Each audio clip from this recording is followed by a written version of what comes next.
Le groupe dont nous parlerons aujourd'hui est universellement considéré comme australien. La plupart des membres qui l'ont composé sont des natifs britanniques.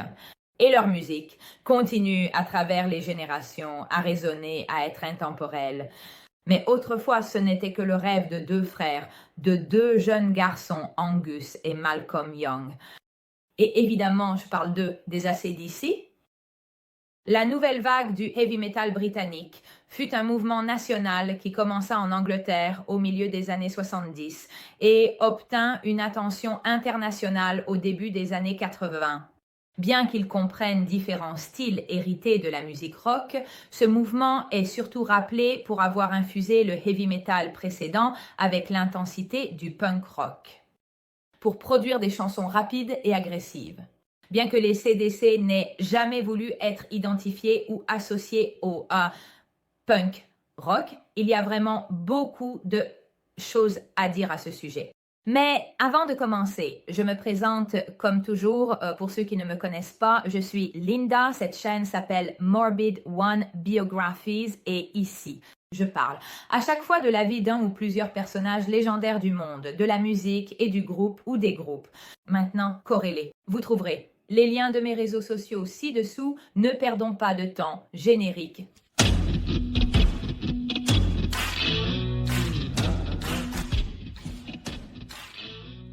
Les AC/DC se sont formés sur la scène musicale australienne du début des années 70 par les deux frères Angus et Malcolm. Young, donc Angus à la guitare, solo, Malcolm à la guitare rythmique. Cette période est communément appelée la troisième vague de la musique rock et il y a eu d'autres groupes australiens qui ont surfé sur la vague, par exemple les Easy. Mais ils n'ont pas eu le succès escompté. En revanche, les AC/DC en tant que groupe australien ne sont pas seulement importants en Australie, mais dans le monde entier. Et ils sont considérés comme l'un des plus grands groupes de rock de tous les temps. Tout cela a été atteint grâce à la vision des frères Young et aussi au rythme frénétique qu'ils ont apporté à leurs morceaux, mais pas seulement à cela. Tout cela est également dû à la présence scénique des AC/DC et surtout à leur performance live explosive. Certains d'entre vous le savent peut-être, j'aime toujours commencer par le début, parler aussi de l'enfance quand c'est possible, des protagonistes de nos histoires. Angus et Malcolm Young étaient les plus jeunes des 8 enfants de William et Margaret Young qui ont déménagé à Sydney en Australie depuis l'Écosse avec leurs parents, leurs frères et sœurs, toute la famille, à la suite du grand froid de 1963. Ce fut l'un des hivers les plus rigoureux jamais enregistrés en Écosse, avec une neige atteignant 8 pieds de profondeur, soit environ 2,5 mètres. À cette époque, une publicité était diffusée en continu, offrant aux résidents d'Écosse un déménagement assisté en Australie. Et c'est pour cette raison qu'une partie de la famille Young, en plus de Malcolm et Angus, d'autres frères et la sœur ont également déménagé. Parmi eux, George qui sera très important pour la carrière des garçons. Tous les garçons de la famille Young jouaient d'au moins un instrument. Un autre frère qui deviendra plus tard un musicien important, mais qui restera en Grande-Bretagne, est Alex. En revanche, Angus a commencé à jouer de la guitare à seulement 5 ans, inspiré par son frère Malcolm. Sa première guitare fut un instrument qu'il modifia, lui-même qu'il fabriqua de ses propres mains. Plus tard, Malcolm lui offrit une Hofner.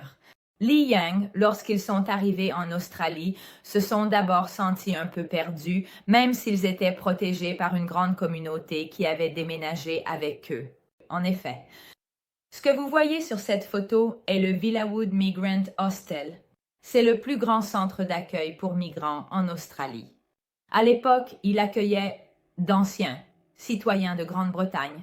Et c'est ici que le frère George a rencontré un autre migrant, Harry, Vanda. Mais nous verrons cela plus tard. Plus tard, la famille a déménagé dans la maison que vous voyez sur cette photo qui a ensuite fait l'objet de controverses parce qu'elle a été récemment détruite. Les frères Malcolm et Angus Young étaient vraiment allergiques à l'école. Ils ne la supportaient pas du tout. Et donc, ils ont décidé de commencer à jouer très tôt dans quelques groupes, mais aussi de travailler. En effet, Malcolm ira travailler dans une usine de soutien-gorge et Angus sera un illustrateur pour un magazine. Ce que vous voyez sur cette photo, assez reconnaissable, mais si on le sait, c'est un très jeune Angus Young en 72 qui joue dans son groupe. Chante qui? Bien dit? Malcolm, quant à lui, fera partie des Velvet Underground. Attention, ce ne sont pas les Velvet Underground bien plus célèbres d'Andy Warhol, de Lou Reed, Velvet Underground et Nico, mais une autre entité, parallèle, même si l'origine du nom est la même. Les deux continueront ensuite à jouer ensemble, mais dans les formations de leur frère George, qui avait surtout réuni la Berry Band, et continueront à le faire. Dans la Marcus Hoffner Hall Band, mais ensuite, à un certain moment, ils se regarderont en face et diront « Collaborons, toi et moi, car nous savons où nous voulons arriver. » Et voilà qu'à partir de ce moment-là, ils devinrent inséparables. Ils l'étaient déjà avant, imaginez maintenant. Le nom CDC est venu très tôt. Il semble qu'il ait été suggéré par leur sœur Margaret, qui avait une machine à coudre sur laquelle était écrit « Alternating ». Current, direct, current, et donc ACDC. Et aux frères, cela parut. Parfait, car cela indiquait la puissance de leur musique, celle qu'ils créaient déjà et celle qui viendrait après. Mais tout ne s'est pas déroulé sans accroc. Aussi parce que alternating current, direct, actuel, cela désigne en jargon les personnes bisexuelles qui n'ont pas de problème à aller aussi bien avec des personnes de leur sexe qu'avec le sexe opposé. Et donc, quand les frères ont appris cela, disons que cela les a un peu arrêtés. Il semble que Malcolm Young ait appris cette nouvelle bien plus tard, même par un chauffeur de taxi qui lui a expliqué ce que cela voulait dire. Et bien qu'il y ait eu le doute de changer le nom, heureusement, ils ne l'ont pas fait. Autour du nom AC/DC sont nées de nombreuses théories du complot concernant des tueurs en série, des significations occultes, des significations sataniques.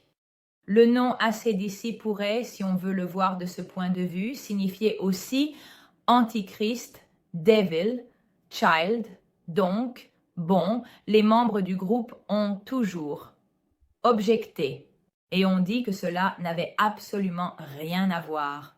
Plus tard, ils seront également accusé d'avoir inspiré le tristement célèbre tueur en série Richard Ramirez, qui a tué de nombreuses personnes. Parce qu'un ami de celui-ci a ensuite déclaré qu'il était un grand fan des AC/DC et qu'il avait été inspiré à tuer les personnes qu'il avait tuées. Et de cette manière horrible. Parce qu'il avait écouté Highway to Hell de 79. En fait, ici, nous sommes déjà projetés et tout ce bazar. Erickson Ramirez le fera en 85. Mais c'est juste pour vous faire comprendre à quel point il est facile de faire naître des légendes urbaines, évidemment des significations occultes, des théories, de la conspiration derrière. Un rock robot. Mais cela n'a absolument rien à voir. De la toute première formation originale faisait partie Dave Evans, c'est-à-dire le tout premier chanteur des AC/DC, Harry Van Cleated, bassiste, et le batteur Rolling Burgess. Le tout premier concert des AC/DC a eu lieu le 31 décembre 1973 à Sydney, mais maintenant allons voir un instant. Comment est née l'idée pour Angus Young de s'habiller en écolier? L'idée ne fut pas la sienne, mais de sa sœur Margaret qui, dans ce cas, lui suggéra de s'habiller ainsi pour donner l'impression, vu aussi la corpulence frêle d'Angus, d'un écolier qui se précipite directement de l'école pour jouer du rock sans même se changer. Et le tout premier uniforme d'Angus lui fut prêté par sa sœur qu'il avait pris à son petit garçon. Cependant, avant de s'habiller en étudiant, en écolier, Angus Young adopta d'autres tenues. En effet, Angus essaya aussi de porter le costume de gorille, de Superman, de Zorro, et au tout début. Les autres membres d'AC/DC portaient également des costumes. Par exemple, à une occasion, Malcolm Young porta la combinaison d'aviateur, tandis que d'autres membres s'habillèrent en policiers de New York comme en Joker. Mais il fut ensuite décidé que le seul à devoir porter quelque chose de conique devait être Angus. Et c'est précisément à cette époque que naquit son pas, c'est-à-dire le Jack Walk. La plus grande peur d'Angus Young, à l'époque, était d'être ridiculisé. Comme dit, il était extrêmement peu sûr de lui, surtout quand il était très jeune et en ce fameux 1974, avant le premier concert où justement il portera l'uniforme, il se sentit très mal avant de monter sur scène, mais décida de le faire quand même sans trop réfléchir. Et il commença à adopter ce pas, le duck walk, pour se donner de l'assurance. Mais, croyez-moi les gars, il n'en a pas dormi pendant des jours. Pour cette raison, en somme, par peur que quelque chose lui arrive sur scène, des bouteilles, des fruits, etc. Heureusement, tout se passa à l'inverse de ses prévisions, de ses peurs, et il fut acclamé presque immédiatement. Les CD faisaient initialement uniquement des reprises des Rolling Stones, des Beatles et de Chuck Berry. Mais les gars ne voulaient pas s'arrêter là, ils voulaient aller de l'avant, ils voulaient percer. Et donc, par chance pour eux, ils furent produits par le frère des deux Young, c'est-à-dire George de Harry et Wanda, que je vous ai déjà mentionné auparavant. Et de cette manière, ils réussirent à créer leurs propres morceaux dans un style qui n'avait jamais été créé auparavant, en cherchant à gagner la sympathie des très jeunes. Et le premier symbole des AC/DC, I Can't Sit Next to You Girl, fut ensuite réenregistré par Bon Scott. Nous y sommes arrivés, les gars, car jusqu'à ce moment-là, le chanteur avait été Dave Evans. Mais il ne plaisait pas. Il ne plaisait pas beaucoup aux frères parce qu'il n'avait pas l'énergie et qu'il désirait. Dave Evans, malheureusement, se vit rapidement retirer sa place par l'hystérique blues screamer Bon Scott, qui était bien plus âgé que les frères Young. J'ai parlé de l'histoire de Bon Scott dans mon épisode qui lui est dédié, donc ici, nous devons aller vite. Originaire d'Écosse comme les frères Young, Bon Scott avait déjà de nombreuses expériences derrière lui dans la scène rock australienne naissante. Il avait fait partie des groupes Fraternity et Valentine. Il était déjà en contact avec l'Easy Beats de George Young et en même temps, il était très fascinant car il avait vécu de véritables expériences de vie dangereuses. Donc des mariages ratés, des disputes furieuses, des bagarres, l'abus d'alcool, la prison. Et aussi un dramatique accident de moto dans lequel il a survécu par miracle, mais en est sorti. Très éprouvé, et surtout complètement ou presque complètement édenté. Bon Scott était 1. Quasi trentenaire à l'époque où il a rencontré les frères Young, qui en réalité avaient environ 18 ans plus ou moins. Et il se sentait très frustré parce qu'il n'avait pas réussi dans le passé avec ses groupes, surtout avec les Fraternity, à obtenir le succès qu'il espérait, et il avait fait une tournée à Londres qui avait été assez désastreuse, de laquelle il était sorti, je le répète, complètement découragé. En fait, il faisait un tout autre travail quand il a été contacté. Parmi les divers emplois, il avait été pêcheur de crabes, serveur, chauffeur de camion. Il avait été arrêté par la police, emprisonné parce qu'il avait volé des litres et des litres d'essence. De plus, il avait été rejeté par l'armée parce qu'il était considéré comme un personnage absolument socialement vraiment dangereux, et donc un problème pour la société. En somme, il était un marginal. Heureusement, cependant, Bon Scott avait eu cet accident parce que sinon, il ne se serait absolument pas rendu de l'aide pour assister au concert des émergents AC/DC de l'époque, mais il aurait probablement été ailleurs. C'est justement Vince Lovegrove, ami de Bon Scott, ancien collègue de Bon Scott, qui a suggéré aux AC/DC, à Angus et à Malcolm, justement, bon. Ils étaient initialement incertains parce que, je le répète, à leurs yeux, il était âgé, il avait presque 30 ans. Mais ensuite, après leur performance, Bon Scott a essayé quelques morceaux avec eux, les gars, il y avait une étincelle, une chimie incroyable et en plus de la grande énergie, de la voix merveilleuse de Bon Scott. Il correspondait complètement à l'idée que les deux frères avaient du chanteur qu'ils voulaient avec eux. Il y avait aussi une estime et un respect mutuel qui dureront jusqu'à la fin des jours de Bon Scott. Et notre Bon, qui était qualifié de laid, vraiment laid et exempté, je le répète, incarnait parfaitement l'idole de la classe ouvrière. Donc, il plaisait vraiment beaucoup au public. Et puis, il y a sa voix extraordinaire. Les grandes ambitions du groupe étaient sur le point de se réaliser, mais avec elle, il y avait aussi un changement important dans l'alimentation du groupe. Nous sommes en 75, ils entrent dans les studios d'Albert et enregistrent le premier album High Voltage, destiné au marché australien comme le suivant TNT. En effet, en 1976, mais pour le marché européen, High Voltage est réédité. Mais dans la version européenne de l'album, il n'y avait que quelques morceaux du premier High Voltage, c'est-à-dire It's a Long Way to the Top of Rock and Roll était l'un de ceux-ci. Que nous nous souvenons bien, fantastique parce que Bon Scott, dans ce morceau, joue de la cornemuse qui s'accorde parfaitement avec la guitare d'Angus Young.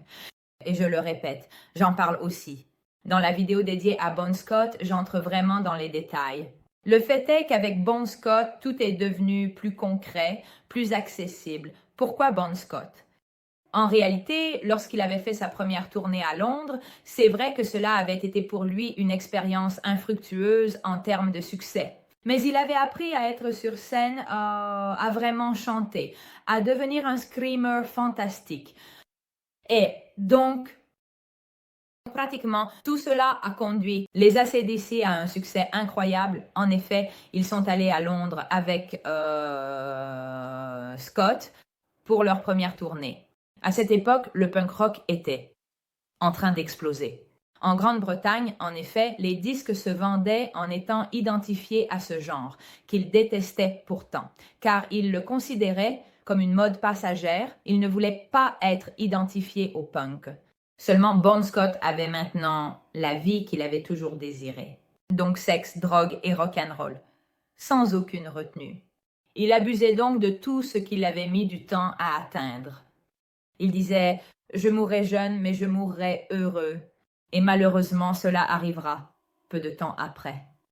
Ainsi, certains membres des AC/DC ont adopté un véritable style de vie de star du rock'n'roll sur la route, tandis qu'Angus Young est l'un des rares à maintenir un style de vie absolument propre, sauf que pour le fait qu'il fumait énormément de cigarettes, mais il n'a jamais fait usage de rien. En effet, dans les années suivantes, quand les AC/DC arriveront en Amérique et que la DEA les arrêtera pour vérifier.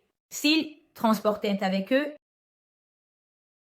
ils demandaient toujours ce que le petit portait et les autres répondaient « mais ce sont des chocolats et des bonbons » et c'était vrai, c'était exactement ça. Et selon moi, c'est la chose la plus rock de toutes. Pour beaucoup, cependant, et vous me direz aussi votre opinion si vous le pouvez, le véritable moteur du groupe était Malcolm Young, car il était le créateur de la plupart des riffs emblématiques des AC/DC. Malcolm Young n'était pas seulement le moteur rythmique du groupe, il était l'âme de leur vision créative, basée sur une approche essentielle de l'écriture. Il était responsable de l'empreinte sonore qui a rendu le son des AC/DC unique. Sa capacité à construire des riffs et des chansons mémorables avec un peu plus de 3 accords le consacre non seulement comme l'un des meilleurs guitaristes rythmiques de tous les temps, mais aussi comme l'un des compositeurs les plus brillants du rock. Les dépendances de Bon Scott commençaient à le transformer en une personne différente. Elles ont commencé à changer sa personnalité jusqu'à l'épilogue tragique. En 1977, le groupe est entré en studio pour enregistrer leur album Leather Bay Rock. Et la même année, ils ont entrepris une tournée avec les Black Sabbath. Et tandis que Scott se liait beaucoup avec Ozzy Osbourne, comme prévu, la même chose ne s'est pas produite entre les membres des groupes respectifs. En effet, la dispute entre Giselle Butler et Malcolm Young est mémorable, dans laquelle il semble que Giselle Butler a donné un coup. de couteau à manche à Malcolm lui-même, mais il existe différentes versions. Selon la version d'Angus Young, Johnson Butler a montré ce couteau à Malcolm Young, qui le lui a arraché en un instant, et lui a ensuite dit « Maintenant, que veux-tu faire avec ce couteau ?» Et l'affaire s'est initialement arrêtée là, sauf que Malcolm Young ressentait une grande culpabilité envers ce geste qu'il avait fait. Envers Giselle Butler, il voulait lui demander pardon et Ozzy l'a arrêté, l'a dissuadé en disant « Non, regarde, tu as bien fait, parce que c'est un crétin, ça s'est passé à peu près comme ça. » Cependant, selon la version de Giselle Butler, il n'a jamais pointé le couteau vers Malcolm Young. Mais comme il était en somme assez éméché par l'alcool, par les vapeurs de l'alcool, l'ayant vu avec le couteau, il avait commencé à s'en prendre à lui en disant « Que penses-tu faire avec ce couteau ?» En somme, la vision de Geezer avec cette arme à la main l'avait dérangé. En 1977, Mark Evans fut licencié en raison de différences musicales et de conflits de personnalité avec Angus Young. Il fut remplacé à la basse par Cliff Williams. Bob Scott expliqua que Williams était plus expérimenté, tandis que Malcolm voulait un bassiste, mais aussi un choriste. Power Age sort le 5 mai 1978, après quoi sortira If You Want Blood, You Got It. Ce sera le seul album enregistré en live avec la présence de Bon Scott. À l'époque, les albums, surtout les lives, mais pas seulement, avaient des chansons avec des solos très longs, 10, 11, 12 minutes, tandis que cet album voulait être à contre-courant. Il y parvint justement parce que les morceaux duraient très peu de temps, ils étaient très rapides. Highway to Hell, le 6e album du groupe, est aussi le plus iconique, il connaîtra un succès incroyable. Nous sommes en 1978 et le succès de Highway to Hell sera surpassé plus tard par Back in Black, mais restons un instant sur cet album qui s'écarte un peu des tons frivoles des albums précédents, tout en conservant les rythmes entraînants, martelants et rythmés de tous les albums d'AC/DC.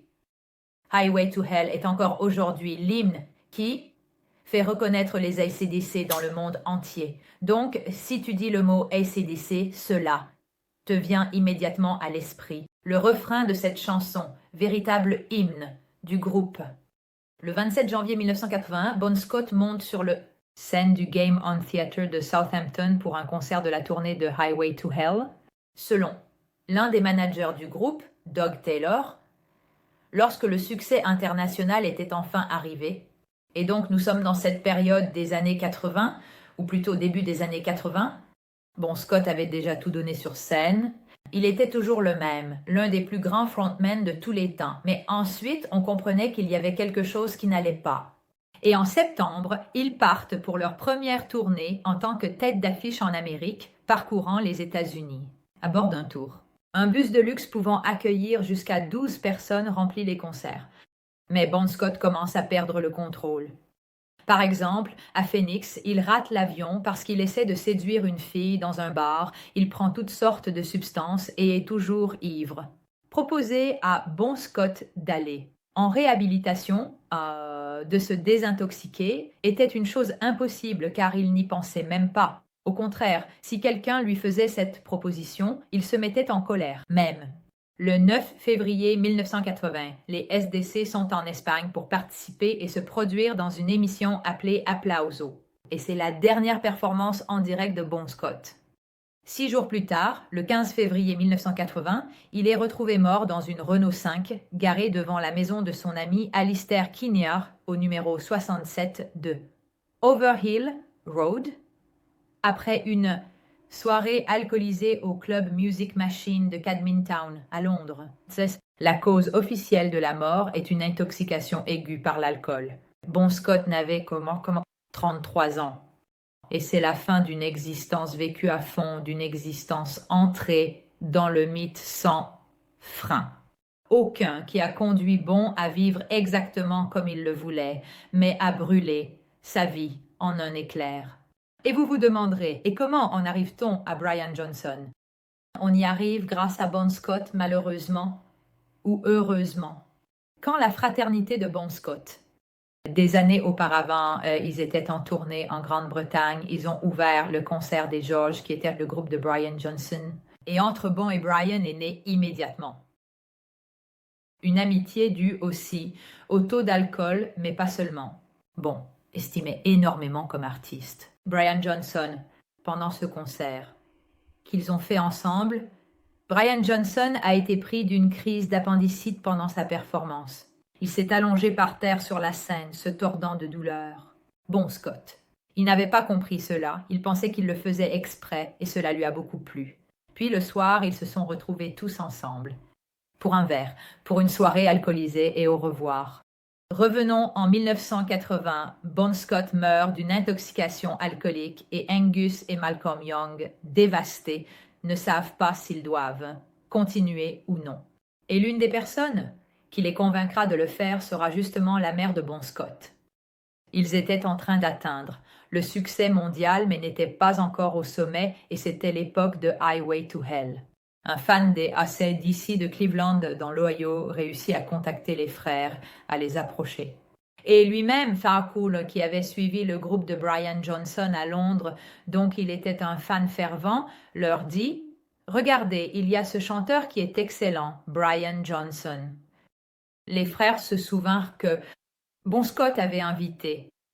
Alors, plusieurs fois, il lui avait dit avoir rencontré ce chanteur qui l'avait impressionné et était resté dans son cœur. Et rappelons-nous que Bon Scott n'était pas quelqu'un qui admirait beaucoup de chanteurs, au contraire, il était très critique. Et ce fut la première coïncidence. Et même un de leurs producteurs, qui n'avait rien à voir avec le fan de Cleveland, leur dit qu'il existait ce chanteur qu'il avait vu, qui était très bon, et qui s'appelait Brian Johnson. Alors les frères, ils regardèrent et dirent qu'une coïncidence peut aller, mais plus d'une non, et nous devons lui faire passer une audition. Brian, cependant, vivait entre-temps avec ses parents dans sa ville natale, Newcastle, et s'était pratiquement retiré de la musique, car son groupe et les Geordie n'allaient nulle part et étaient restés dans le circuit des clubs locaux. Et ainsi, il avait même ouvert son propre atelier de carrosserie. Un jour, Brian Johnson reçut un appel téléphonique d'une femme avec un accent de l'Est qui, lui, disait qu'un groupe très célèbre voulait lui faire passer une audition. Au début, la femme ne voulait pas dire à Brian tout de suite que ce groupe était AC/DC, mais elle finit par céder et le fit. Brian Johnson ne pensa pas que c'était une blague, mais il était convaincu qu'il ne réussirait jamais cette audition. Au début, il déclina l'offre. Brian Johnson se trouvait à Newcastle, l'audition était à Londres, donc nous sommes en Grande-Bretagne, désolé, je ne l'avais pas précisé avant. Brian Johnson, en outre, dit « Mais moi, quoi? Je conduis 6 heures de route? Pourquoi? Pour avoir une autre déception? De toute façon, je me suis déjà retiré du monde de la musique, j'ai mis un bon point final, mais le destin parfois s'en mêle, et quand ça arrive, les gars... » Un ami de Brian Johnson, de Bon Scott Python, lui trouva un emploi pour une publicité d'un aspirateur. Brian Johnson devait chanter le jingle de l'aspirateur. Pour 350 livres. À Londres, c'était beaucoup d'argent à l'époque. À ce moment-là, il fut encouragé à prendre la voiture. Et par hasard, les AC/DC étaient à Londres. Et le destin voulut que ce nouvel engagement amène Brian à vraiment passer l'audition avec les AC/DC. L'audition se passa très bien pour Brian Johnson avec le groupe. Ils jouèrent des morceaux de Chuck Berry, Dyke et Tina Turner. Ils s'amusèrent. À la fin, c'est devenu plus une jam session qu'une audition. Malcolm et Angus ne voulaient pas qu'il parte. Reste. Mais ils ne lui donnèrent pas de réponse tout de suite. Et Brian devait retourner à son travail principal, celui qui lui permettait de vivre, alors il les quitta, les salua pour retourner à Newcastle, mais quelques jours plus tard, il reçut l'appel décisif. Et le reste appartient à l'histoire. Avec Brian Johnson, le groupe a complété l'écriture et la création des morceaux, qui avait commencé avec Moscota pour l'album Back in Black, qui est l'un des albums les plus vendus de tous les temps. Et le plus vendu de tous ceux des AC/DC. Brian Johnson a vécu les premiers mois avec les AC/DC comme un rêve éveillé. Et il était convaincu qu'à un certain moment, le groupe se rendrait compte qu'il n'était personne. Et que tout cela n'était qu'une blague et donc il a abandonné. Avec beaucoup de difficultés, l'idée que sa vie, celle d'une personne normale, était terminée.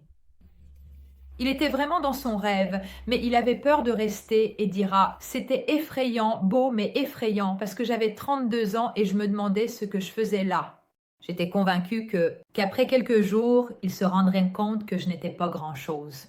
Le suivant album, For, Those About to Rock, se vend également bien. Une excellente confirmation de l'état de forme du groupe. Il sera surtout rappelé pour la chanson éponyme, qui clôturera tous les concerts suivants, tandis que le suivant est volontairement essentiel. L'album Flick on the Switch de 1983 voit le départ du batteur Phil Rudd, qui avait des disputes continues avec Malcolm Young. Phil Rudd avait également des dépendances à long terme aux substances et à l'alcool et ne reviendra qu'en 1994 après une expérience comme pilote d'hélicoptère en Nouvelle-Zélande. Phil Rudd, personnage absolument pas simple, recevra de nombreuses années plus tard une accusation très grave, celle d'avoir engagé un tueur à gages pour tuer 2 personnes. Entre 1983 et 1988 environ, le groupe subira un léger déclin, mais il se reprendra en 1988. A redresser la situation, et c'est grâce à Blow Up Your Video. Mais 1988 est aussi une année dangereuse, car Malcolm Young est submergé par ses dépendances, il est submergé par l'alcoolisme. Mais contrairement à Bon Scott, heureusement, il reconnaît qu'il a un problème et décide de se faire aider. Il sera remplacé par son neveu Stevie Young, fils de l'un des frères Young.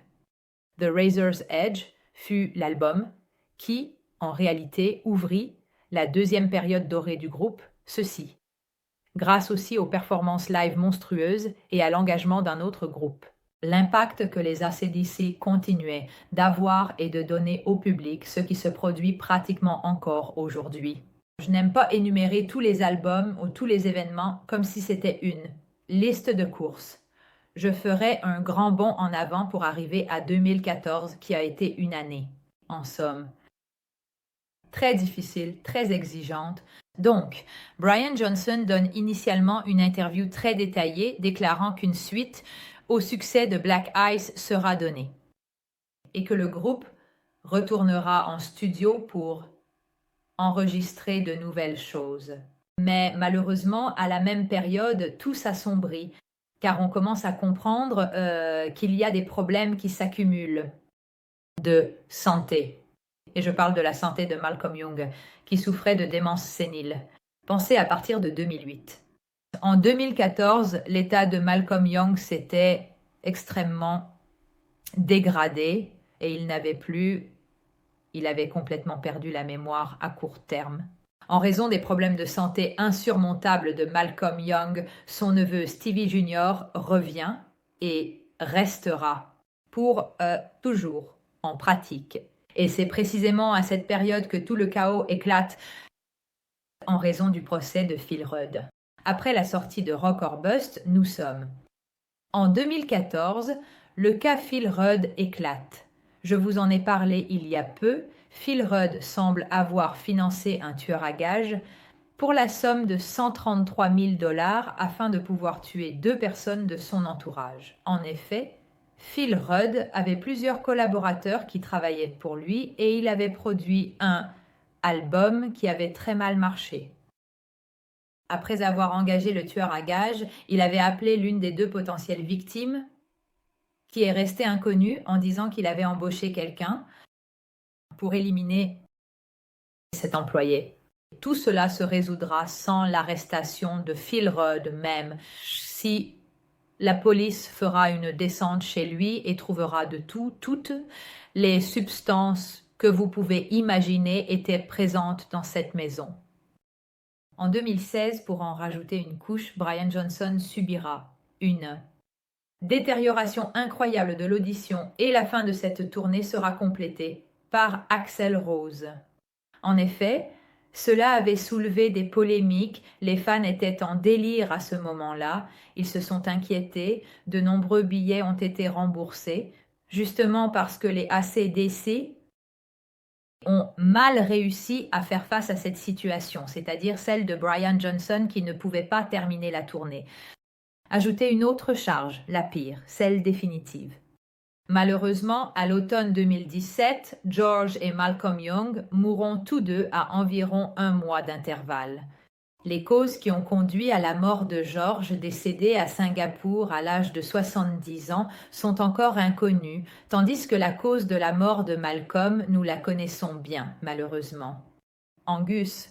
Pendant les dernières phases de son existence, je le répète, Malcolm a passé de nombreuses années en maison de soins, allait le voir et lui jouait les morceaux que Malcolm aimait le plus, surtout les morceaux de quand il était enfant.